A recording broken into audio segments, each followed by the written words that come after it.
Hello guys. As you guys can see, I'm not in no desk. I'm actually homeless, guys. I'm living in my car. I'm joking. But as you can see, I'm not in like a little office place. I don't got the gaming chair, nothing. I'm in my car, and you know, this is Ponte, you know, my car right now. But you know, it's today is, you know, it's another day. I don't know where I'm going with this, but okay, let me just lay it out. Today, you know, we're not gonna play any video games. We're gonna do something that I only have one episode of. But yeah, school's over, so I feel like it's a very good time to do this type of video and stuff like that. Summer's about to start, and yeah, so welcome to the second episode of Jax Yap. Okay, so guys, basically school's over, which is a blessing in disguise. You know, I don't know why I said that. Guys, school is out. Summer's about to start. What do the girls call it? Hot girl summer is about to commence. I'm not a girl, so that doesn't even apply to me. But basically, we're at a park right now. We're at one of my childhood parks. I was gonna, you know, go outside and talk about, you know, my experience in freshman year of college, and you know, what I've learned and all that yada yada motivational crap. So yeah, let's get right into it. Guys, it's kind of cold, and you know, there's kids here obviously to playground, so I might not stay out here long. But dang, it's so surreal being here again, because I haven't been here since I was a kid. I don't think I want to show y'all because, you know, there's children, and then I don't want to like film them without their consent and stuff like that. But you know, it's pretty. Oh, Jesus.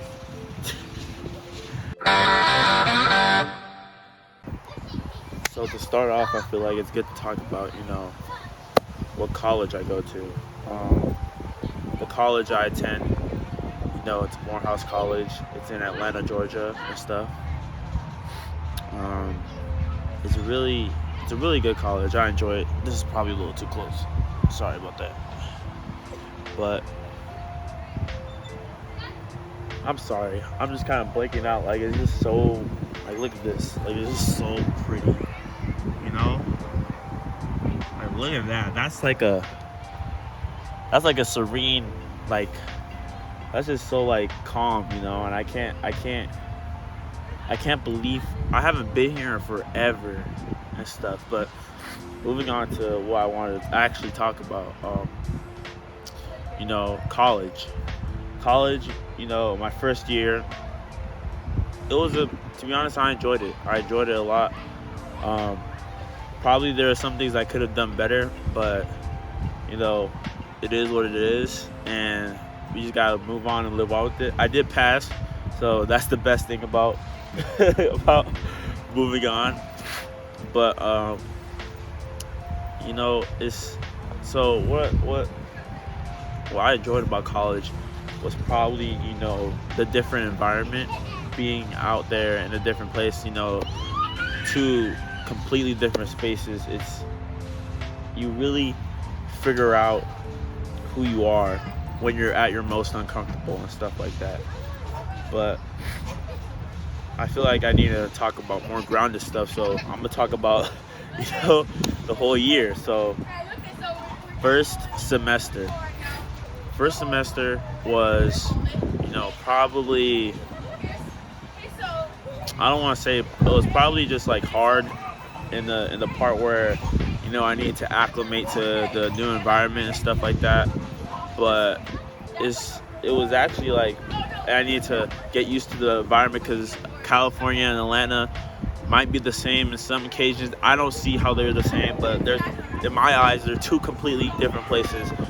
You know, different types of people and stuff like that from all different types of locations. And it was very fun to, you know, I'm sorry, I'm stuffy, I have allergies, but it was very fun to, you know, experience different types of cultures or different types of people, and how, like, because I met people from New York, I met people from Connecticut, Ohio, whatever, and it was just very good to meet new people and stuff like that. And but on the caveat, I didn't know what I wanted to do for the whole first semester. So luckily I came in undeclared, so it wasn't like I was taking BS classes that didn't affect me or anything. But yeah, I feel like the best thing about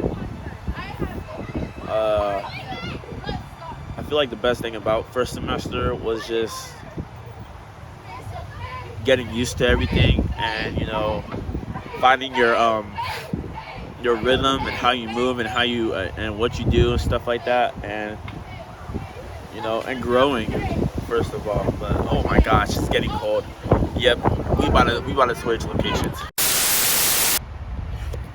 So I know it was kind of short, but first semester wasn't that much to talk about. I did hang out with, you know, I found like a semi kind of friend group and stuff like that, but it wasn't for real. You know, obviously they're cool people and I enjoy their company. So if they're watching this video, you know, you guys are great. I would love to hang out with y'all again and stuff like that. Y'all are cool.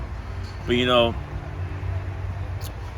it just, I don't know, it just wasn't like, it just wasn't like my people, you know. Like I was kind of bandwagoning off of a friend that stayed in Atlanta and went to, you know, a school nearby and stuff like that. But moving on to, you know,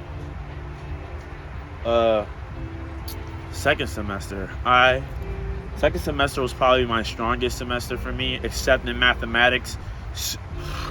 Don't even get me started on mathematics. It's the worst subject in the world, but it is useful and stuff like that. But second semester I feel like was better because I finally figured out what I wanted to do. I had a grasp on the things I wanted to, you know, the job I wanted, you know, the living I wanted, the person I wanted to at least become, I guess. I don't know. I'm only 18, so I'm just starting my journey as an adult and stuff like that. But that's when I figured out, you know, I wanted to, you know, do content creation and, you know, not just, you know, play video games, but, you know, also do journalism and stuff, and major in, you know, Spanish, double major in like Spanish and journalism and, you know, sociology, just to understand, you know, how people think and how like society works and stuff like that. But I don't need to bore you. I don't mean to bore you with all that stuff. But most importantly about second semester is that I started the YouTube channel. I posted a video, and although, you know, I'm only 3 months in, I just feel like it just feels like I feel like I found what I want. I feel like I found my fire, you know, my passion, and it feels so good to find your calling, kind of, you know. Obviously I try to walk the path that God has laid out for me, and I feel like this is that path, but who am I to say I'm not Jesus? But anyway, something that else that was so important. Sorry, this is kind of loud, but what I hope. Sorry, what was I talking about? You know, the kids in the playground. I'm just gonna move locations and stuff like that because, you know, I want them to enjoy their fun without, you know, having an 18-year-old be in the way of stuff like that. But I really like what I'm doing, you know, even though I'm starting off, I'm doing it for 3 months. I'm not expecting I'm not expecting, you know, 1,000 subscribers, 1 million subscribers in a year, all that. I'm not really looking for all that. I just want to do what I love, and if people like it, they like it. If they don't, they don't, and I'm just gonna keep it pushing. But it is kind of, you know, it's kind of, there's that nagging. It's like a little thought, like that nagging sense of like doubt and stuff when you see like other people succeeding with less time, and other people doing things that are better, that are quote unquote better than yours. And to be honest, I don't really like taking those into account, because I'm a different person, they're different people, we're gonna do things differently, and obviously I'm gonna improve on what I'm currently doing and stuff like that. So if the camera quality is bad, I'll improve on it. If the audio quality is bad, I'll improve on it. If I talk sucky, dialect coach or something like that. But it's not, it's something like I can't, it's this weird sense that like nothing can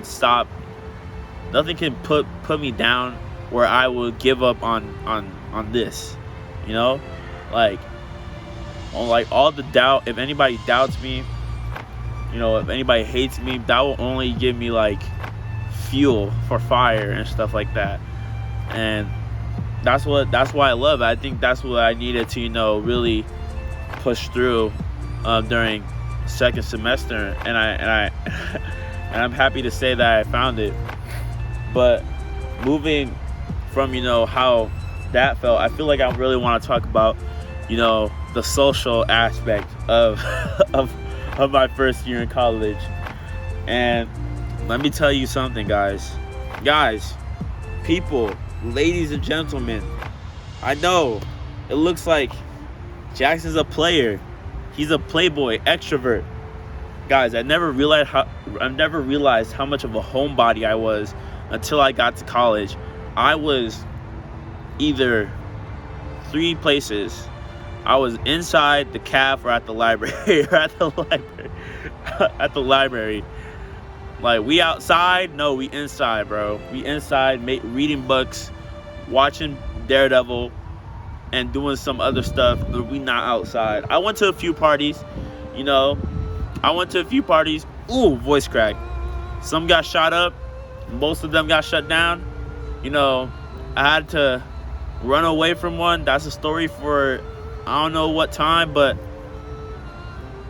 it was that I wasn't moving on from the environmental aspect. To be honest, I didn't make a lot of friends my freshman year. I know that's kind of like the year where you meet all these different people, and I met a bunch of different people, and I consider some of them cool and acquaintances.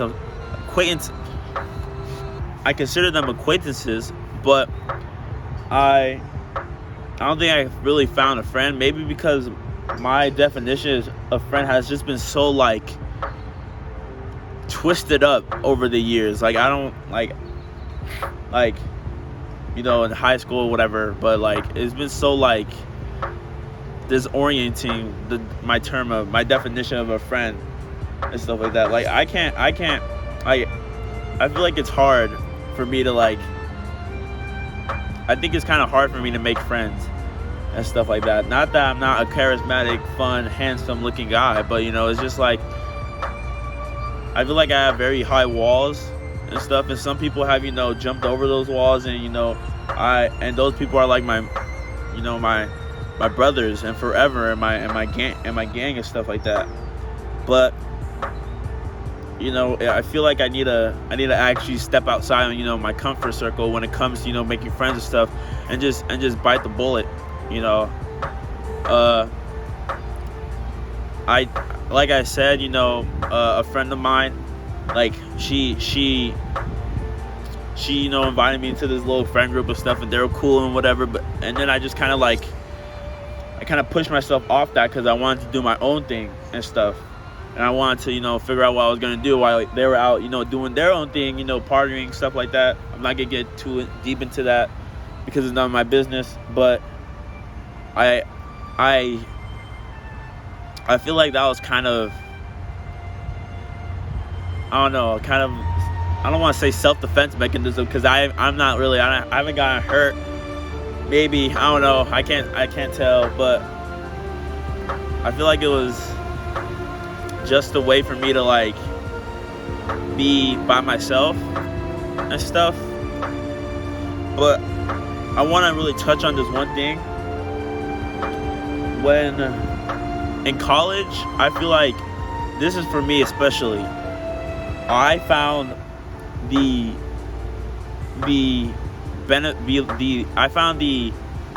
importance and how paramount it is to have, you know, solitude.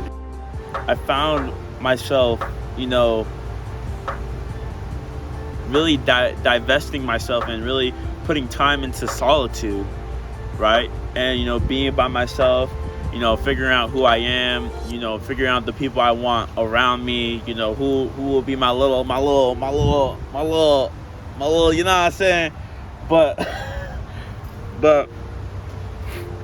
that could be also, you know, a tool for benefits, but also it could be a real crutch in some occasions. Like, for example,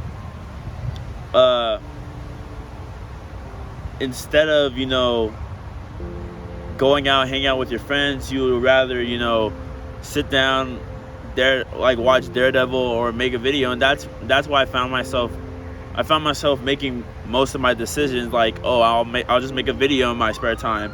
And I did, and I enjoyed it, but it felt like I wasn't getting that social nutrients that I needed and stuff like that, which is not to say that I regret it. And to be honest, if I were to go back in time, I would do the same thing. You know, I would do the same thing. Cause I feel like if I would have done something different, it would have led to doing something.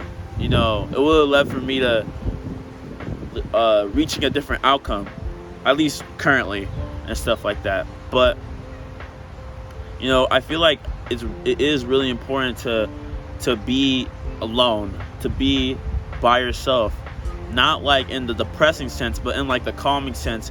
You know, go out, take a walk, you know, just breathe in the air and figure out like who you are, you know, figure out like I don't want to make it all definitive, like who are you going to become, but like what foundation, what mold are you trying to make yourself into, you know? And that, I feel like I found that, which is why I don't regret going back. But like I said, being solitude it can be a real crutch. It can be a real I don't want to say disbenefit, because that's not a word, but you know what I mean. And you know, it's insane how much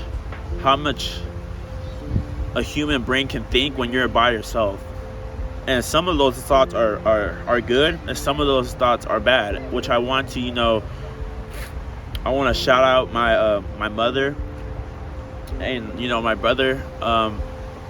They were there when, well, I don't want y'all to get the wrong idea. I wasn't depressed or anything. I wasn't like, you know, or something like that. I wasn't feeling like that, but it was just a lot of times where I was just feeling down and stuff like that, and I was just feeling very, you know, sad. And guys, I just want to if you take anything from what I'm talking about, if you just click on this video and you just scroll by, take this to heart. You need somebody to talk to. You really do. Like, it is one of the most important aspects of your life, is to have someone to talk to. It's as important as eating, drinking. You know, it's important to your survival, because without it, you will go crazy, kind of. And I was lucky that I had my brother and my mom to, you know, for me to talk to about my, you know, my stresses in school. And I think everybody should have that person. So shout out to the mothers, shout out to the brothers out there, you know, making it easier for people to open up and stuff like that. But yeah, let's say what do I want to move on to? Something I want to also talk about. I don't think I really talked about why I chose Morehouse, why I chose this college and stuff like that. And if you don't care, that is cool. I'm gonna talk about it anyway. But you know, growing up, you know, this is the park where I grew up. Actually, I don't want to get doxxed. You know what? Screw it. This is the park where I grew up. It did not look like this. It did not look like this when I was growing up. I promise it didn't look like this. Like, this is why I'm so amazed, because it looks so different. But growing up, I didn't really have, I mean, like, you know, I got into Morehouse. I didn't really know what Morehouse was. You know, I knew it was a college. I knew it was where Martin Luther King went. But, you know, my mom, my dad, my parents, they didn't really talk about HBCUs. And for people who don't know what HBCU is, it's a historically black college and stuff like that, or university. But they didn't really talk about, they went to HBCUs, and that's like the only their alma mater was like the only one they kind of like, not forced, but, you know, emphasized, because that's where they went. But I didn't really get like any other really like HBCU experience. You know, we did tour Morehouse like when I was a kid, and we went to Atlanta. We did tour that, but, you know, my dad wasn't really like all about that. Like, I feel like he just wanted me to get into a good school. And I didn't grow up with a lot of black people. You know, my neighbors are black, but that was pretty much it.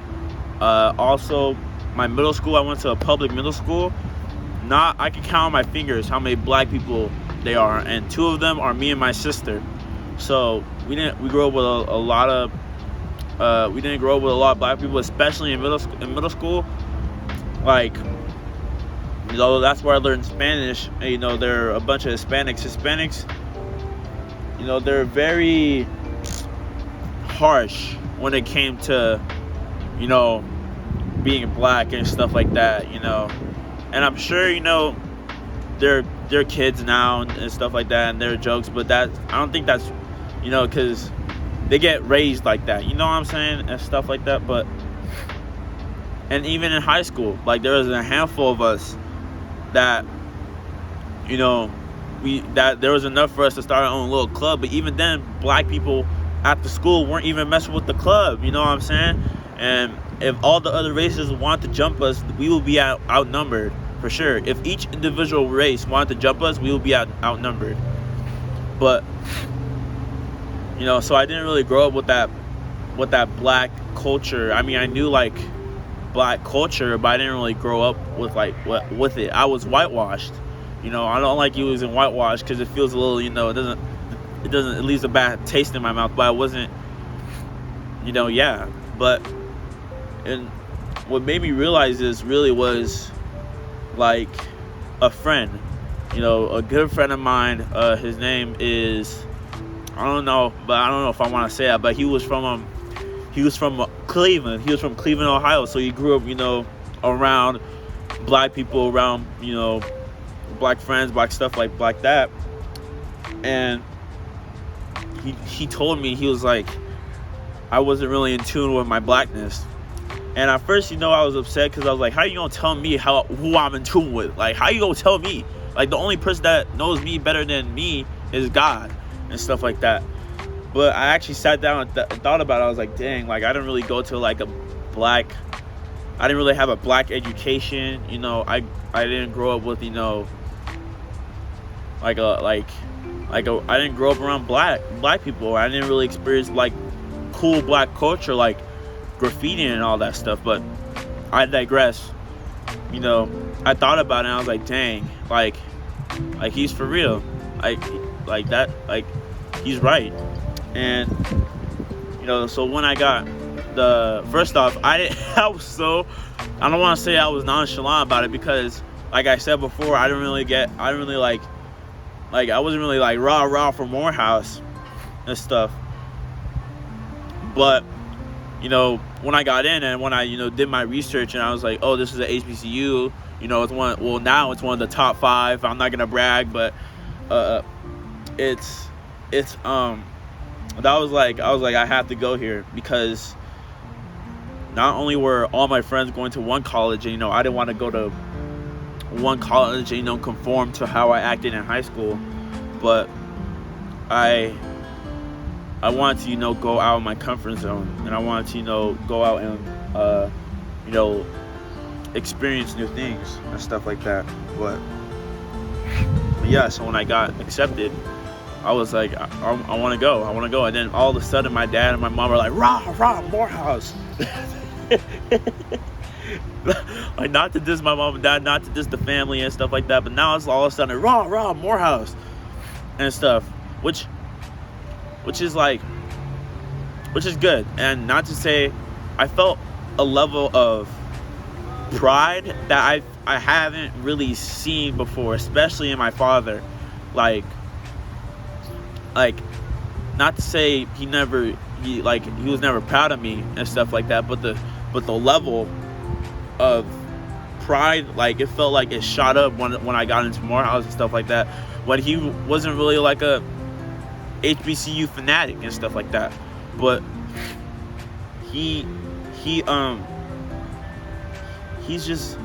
there's nothing wrong with him. My dad's an amazing father, right? I'm blessed to have him in my life and stuff like that. But, you know, it just felt like, I don't know what the feeling is. It's just, it felt authentic. It felt genuine, like he was genuinely proud of me. But it felt like dang, all because of Morehouse, you know? Like, would he feel the same if I went to my community college? Probably not. But, like, you know, I hope you get my point. But, you know, I'm not emotional. Like I said, I have allergies. I'm sniffling right now. But I was happy. You know, I was happy to be I was happy to be, you know, accepted. I was happy how proud my parents were and stuff. But I didn't really, you know, get that Morehouse pride until I went there for the year, and I was like, I understand. You know, I understand how I understood what it means to be black, and how important it is to express your culture and fight for your culture and fight for, you know, what you believe in and stuff like that. And I was blessed, you know, and stuff. But that's really all that I have to say, you know, about my first year at college. It was an amazing experience. You know, I would do it all over again, the same. And I'm glad to have went there. I'm blessed to hopefully be going there for the next 3 years, and I'm excited for what's to come. So I just want to say, you know, I think that's it. That's all I got. So, guys, I just want you to take away from this that find who you are. You know, it's okay to just be yourself. You know, it's okay to struggle. It's okay to not be okay. It's okay to, you know, be confused, and that's fine. It's okay to be confused, but as long as you're trying to figure it out, you will be all right. You know, if that's it, you will be all right if you try to figure it out. So, yeah, I think that's all I have to say. So remember to, you know, jab that like button and subscribe.